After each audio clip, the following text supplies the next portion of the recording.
আবার বিকাল হলে আবার যাবো। আমি নিয়ে নিয়েছি 1 কাপ কফি।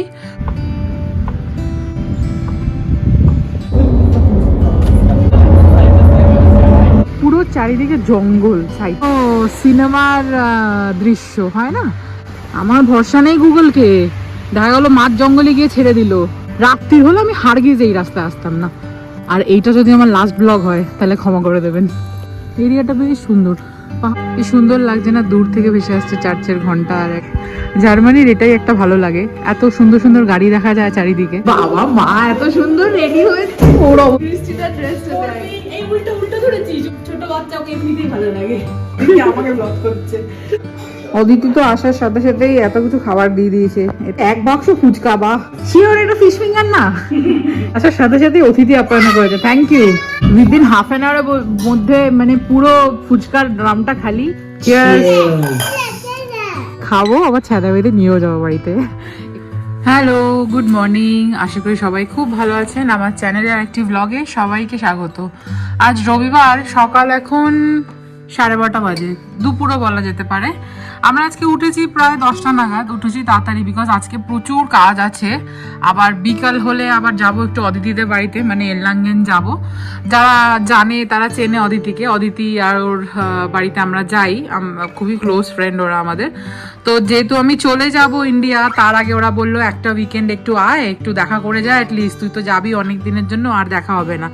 তো আমিও ভাবলাম ঠিক আছে, আজকে তো সেরকম কোনো কাজ নেই, রবিবার বাড়িতেই আছি, তো বিকালে তাহলে যাই, এবার দেখা করে আসি ওদের সবার সাথে। তো চলুন, অ্যাকচুয়ালি সকালেই ও আসতে বলেছিল, কিন্তু আমাদের আজকে প্রচুর কাজ, মানে ইন্দ্রনীল অলরেডি একটু ঘর ক্লিনিং করছে। ও সারা সপ্তাহ আসলে টাইম পায় না, রবিবার দিনটাই ডিপ ক্লিনিং হয়, তো ওই জন্যই ওইগুলোতে ব্যস্ত। তাছাড়া আরও কাজ আছে টুকটাক প্রচুর, সেগুলো করে তারপর সেরে দুপুরবেলা একটু দুপুরে যাব, মানে 4টে 4:30 নাগাদে যাব। আপাতত আমি নিয়ে নিয়েছি 1 কাপ কফি। তো চলুন, আজ আর দুপুরে কোনো রান্না বান্না নেই, এই তো আগের দিনের একটুখানি খাবার লেফট ওভার ছিল, ওই যে মাংস টাংস যে বানিয়েছিলাম অনেকটাই আছে, অত রাত্রে তো খাওয়া যায়নি। আর গতকাল তো দেখলেন আমরা সকালবেলা যেমন দেখালাম, শপিংগুলো দেখালাম। তো ঠিক আছে, ওইগুলো কাজকর্ম করে ঠোরে এখন আমরা যাব বিকালবেলা, তারপর আবার দেখা হচ্ছে। তো happy Sunday and good morning to everybody. So good evening, বিকাল এখন 5টা বাজে। কিন্তু জানেন কি কাণ্ড হয়েছে, বেরিয়েছি আমরা 4টের সময়, ওদের বাড়িতে আমার পৌঁছানোর কথা ছিল 5টা 5:30টার মধ্যে। মোটামুটি এল্লাঙ্গেন যেতে আমাদের 40 মিনিটে বেশি লাগে না। কিন্তু স্টেশনে এসে দেখি যে ট্রেনটা করে যাব ডাইরেক্ট নিউরেমবার্গ থেকে এল্লাঙ্গেন, সেই ট্রেনটা ক্যান্সেল। আজকে যেহেতু রবিবার, right and left train cancel হচ্ছে এখানে। আর না ভালো লাগে না। এই আগের দিন দেখলেন ইঙ্গলস্টাডে গিয়ে কী হয়রানি হতে হলো, একটা 50 মিনিটের রাস্তা 3 ঘন্টা লাগলো, আজকেও সেম। তো আমরা এখন ওই যে দূরে ট্রামটা দেখছেন, ওই ট্রামটায় করে এই ট্রাম স্ট্যান্ডে নামলাম। এখানে আবার বাস আসবে একটা, বাসে করে আবার যেতে হবে। তো বাস এখানে ছেড়ে দিয়েছে, তো চলুন যাওয়া যাক। এই ট্রান্সপোর্টের হয়রানি না সত্যি ভালো লাগে না। তখন মনে হয় যদি নিজেদের একটা গাড়ি থাকতো এখানে কি সুবিধা হতো। যাই হোক, সে কমপ্লেন করে তো লাভ নেই, যেটা নেই সেটা নেই। যাচ্ছি আমরা এখন এল্লাঙ্গেনে অদিতির বাড়িতে, যেমন বললাম। আর এই রুটটায় না আমি আগে কোনোদিনও আসিনি, কারণ কি এর আগে যতবার এল্লাঙ্গেন গেছি আমি ট্রেনে গেছি, ডাইরেক্ট নিউরেমবার্গ থেকে এল্লাঙ্গেন স্টেশনে নেমে গেছি। কিন্তু এই রুটটায় দেখুন, যেহেতু এটা নিউরেমবার্গের আউটস্কার্টস, কি সুন্দর লাগছে না? আচ্ছা, চট করে এক ঝলক দেখলে কি বোঝা যাবে যে এটা আমাদের ইন্ডিয়া নাকি ইন্ডিয়ার বাইরে বা জার্মানি? সব আকাশ, ক্ষেত, মাঠ সবই তো এক দেখতে, তাই না?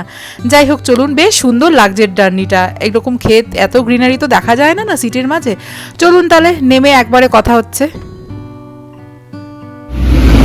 যে স্টপটাতে আমরা নামলাম, এটা পুরো চারিদিকে জঙ্গল সাইডটা, দিনের আলো আছে বলে দেখাতে পাচ্ছি। এত সুন্দর জায়গাটা, আমি নিউরেমবার্গে থাকি, আমি এই ফার্স্ট টাইম এলাম। তো এই রুটটা না ধরলে বুঝতেই পারতাম না এরকমও জঙ্গল আছে নিউরেমবার্গে। দেখুন রাস্তাটা জাস্ট পুরো মনে হচ্ছে আমরা যখন ওই শিলিগুড়ি থেকে দার্জিলিং যাই যে রাস্তাটা না, ওরকম। এইটা হচ্ছে এল্লাঙ্গেন সুদ মানে হচ্ছে সাউথ। এই হচ্ছে রাস্তা, আর এই পুরো জঙ্গল, পুরো ঘন জঙ্গল ভেতরটা। তার মধ্যে বৃষ্টি পড়ছে ঝিরঝির, মনে হচ্ছে কি কোনো সিনেমার দৃশ্য হয় না, এরকম দেখায়, ওরকম। ইন্দ্রনীল ওদিকে দাঁড়িয়ে, কি কতক্ষণ আগে বাস, ও অন্যদিকে যেতে হবে। ও এ বাবা, আমি ব্লগিং করার চক্করে এখন আমাদের হেঁটে হেঁটে অন্য বাস স্টপে যেতে হবে। এই কি রাস্তা বাবা, রাত্রি হলো না আমি ভয়ই পেতাম। এই যে পুরো জঙ্গল, সত্যি আছে তো এখানে বাস স্টপ? কি জঙ্গলের ভেতর দিয়ে যেতে হবে? ও বাবা গো, ঠিক দেখাচ্ছ তো রে গুগল? আমার ভরসা নেই গুগলকে, দেখা গেল মাঝ জঙ্গলে গিয়ে ছেড়ে দিল। যাই হোক, আমি বাবা ক্যামেরাটা অন করে বকবক করতে করতে যাই, বাই চান্স কিছু একটা এসে গেল, ওয়াইল্ড অ্যানিমাল বা কোনো একটা মানুষ টানুষ কেউ অ্যাটাক ঠ্যাটাক করলে বাবা আমার ক্যামেরাটা অনই থাক। রাত্রি হলে আমি হারগিজ এই রাস্তায় আসতাম না, আলাদাই এক্সপিরিয়েন্স মনে হচ্ছে। চলুন তাহলে আমার সাথে চলুন আপনারাও। আর এইটা যদি আমার লাস্ট ব্লগ হয় তাহলে ক্ষমা করে দেবেন। ও না না, এখানে বাড়িঘর আছে, না না এই যে বাড়িঘর আছে, চার্চ আছে, মানে লোকালিটি আছে, ঠিক আছে তো যাওয়া যাক। তবুও আমি ক্যামেরাটা বন্ধ করবো না, এই তো লোকজন হেঁটে হেঁটে আসছে। ও বাবা, এই বাড়িগুলোতে যারা থাকে ইমাজিন তাদের কি সাহস। রাত্রে তো ঘুটঘুটে অন্ধকার, এখানে দূর একটা চার্চ দেখা যাচ্ছে। এরিয়াটা কিন্তু সুন্দর একটু, আমার এরকম লাগছে বিকজ আমি একদম প্রপার সিটি থেকে এসেছি, তাই যারা এই চত্বরে থাকে তাদের হয়তো খুব পিসফুল লাইফ, কোনো আওয়াজ নেই। এই তো বাস স্টপ, বাস দেখা গেছে, এইটা আমাদের বাস। বেশি জোরে এখন দৌড়াতেও পারবো না, রাস্তা না পুরো স্লিপারি। ও এই তো, এখানে তো পুরোই মনে হচ্ছে লোকালিটি। যাক গে, ফাইনালি শহরে চলে এসেছি আমরা জঙ্গল থেকে। কিন্তু জায়গাটা কিন্তু খুব সুন্দর, দূরে পুরো পাইন ট্রির মতনই গাছ, বাট আমি জানি না কি গাছ। রাস্তা ক্রস করে নিই, দেখা গেল বক বক করতে করতে রাস্তা ক্রস করতে করতে কেস হয়ে গেল। এই যে এদিকে তো পুরো বাড়িঘর, প্রপার লোকালিটি যেমন বলে। ব্লগিং করে একটা জিনিস সুবিধা হয়েছে, যখন যখন একা একা বা ভয় লাগছে বা বোর হই, বক বক করতে পারি আপনাদের সাথে। অ্যাটলিস্ট এসে গেছি আমরা বাস স্টপে, এবার আমাদের বাস আসবে। কতক্ষণে আসবে রে বাস? 12 মিনিট দাঁড়াতে হবে এখানে, 12 মিনিট দাঁড়াতে হবে। এই যে দেখুন, এই যে চার্চটা দেখাচ্ছিলাম না, এই যে চার্চটা, মাথাটা দেখা যাবে না, এইটা হচ্ছে চার্চটা। আর এখানে অনেক গাছগাছালি আছে, এই গাছটায় আবার কী সব হয়ে আছে চেরির মতন, কি জানি কি হয়ে আছে। যাই হোক, এদিকেও আছে গাছগাছালি প্রচুর। এরিয়াটা বেশ সুন্দর, পাহাড়ে ঘুরতে আসলে যেমন লাগে না ওরকম লাগছে, মনেই হচ্ছে না আমি নিউরেমবার্গে আছি যে, তাই না? এটা আমরা নিউরেমবার্গে নেই, বেরিয়ে গেছি নিউরেমবার্গ থেকে। ও আমরা এরলাঙ্গেন ঢুকে গেছি, আচ্ছা আচ্ছা। না গাইস, তাহলে এটা এরলাঙ্গেন, আমার নিউরেমবার্গ না এটা। এনিওয়েজ, এই যে বাসটা, বৃষ্টি বৃষ্টি এলো দাঁড়ানো যাবে, অসুবিধা নেই। বেশ একটা রোমাঞ্চকর ইভিনিং হতে চলেছে মনেই হচ্ছে। এই বাসটা এসে গেলে এরপরে আর কত দূর যেতে হবে আমাদের? 3-4 মিনিট, তারপর ওদের বাড়ি পৌঁছে যাবো। বাহ, চার্চের ঘন্টা পড়ছে।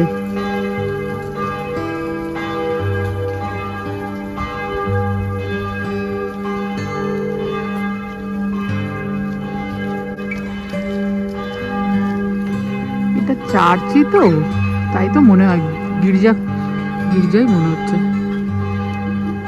কি সুন্দর লাগছে না, দূর থেকে ভেসে আসছে চার্চের ঘন্টা। আর একদম রাস্তার মাঝখানে আমরা, শুনশান রাস্তা, বৃষ্টি ভেজা রাস্তা, চারিদিকে গাছ, গ্রিনারি।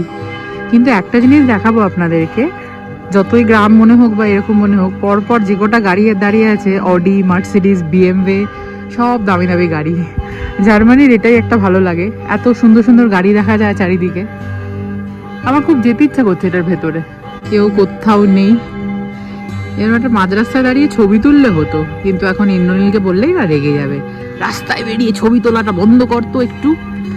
যাই হোক, ঠিক আছে, এবার ফাইনালি বলছি, বাস আসলে উঠে গেলে ওর বাড়িতে গিয়ে তারপর আবার দেখা হচ্ছে। পৌঁছে গেছি ওদের বাড়িতে, চলুন ঢোকা যাক এবার। Hello Tintin, hello. বাবা মা এত সুন্দর রেডি হয়েছে, ওর অবস্থা দেখ, ওর অতিথির অবস্থা দেখ। এটা ড্রেস, এই পড়বি ক্রিস্টিটা ড্রেসটা দেখ, এই উল্টো ধরেছিস, এরকম হবে। হ্যাঁ, এই যে টিনটিন এই দাঁড়া, দিদিকে একটু রেডি করতে হবে। ও তো কি হয়েছে তাতে, ও ছোট, ওকে কেউ দেখবে, ছোট বাচ্চা ওকে এমনিতেই ভালো লাগে। কি সুন্দর লাগছে ক্রিস্টিনাকে, দারুণ হয়েছে টি শার্টটা। আমাকে ব্লগিং করতে, আমি ব্লগার, ওদিকে আমাকে ব্লগ করছে। না না, এত মিষ্টি লাগছে, আর টি শার্টের কালারটা সত্যি অসাধারণ, মানে খুব সুন্দর, বেশ হাফ হাফ। চলো ভেতরে চলো। অদিতির বাড়ি এত সুন্দর করে, এই কি হলো? ওরে বাবা, এই যে তোজো, এগুলো কিন্তু ব্লগে উঠছে, লোকজন কিন্তু দেখতে পারবে তুমি যে এরকম করছো। বলো হ্যালো বলে দাও। কি সুন্দর সাজিয়েছে অদিতি ঘরটা।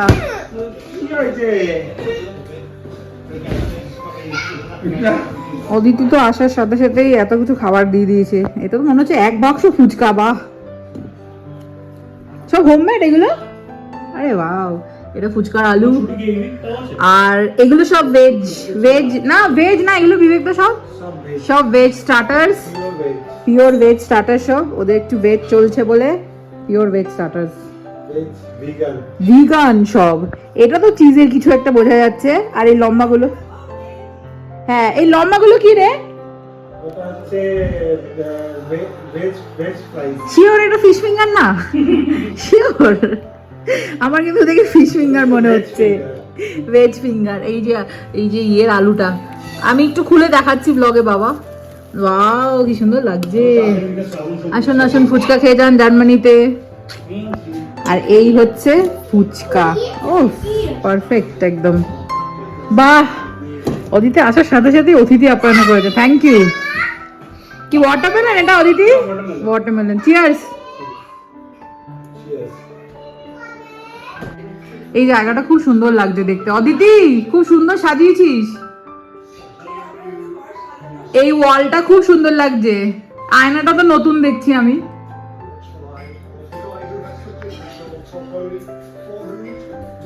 पूरी भी ज्यादा ही लग रहा है।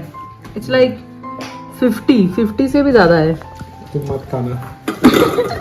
এটা মিষ্টি চাটনি, এটা হচ্ছে টক জল। ও এইটা পুরো ওই ফুচকা আলাদের জলের মতন লাগছে এইটা। তুই কি ফুচকা খাবি? এই ফুচকার জন্য একটা ছোট বাটি আনলে হয় না? অমনি খাস না তো জো।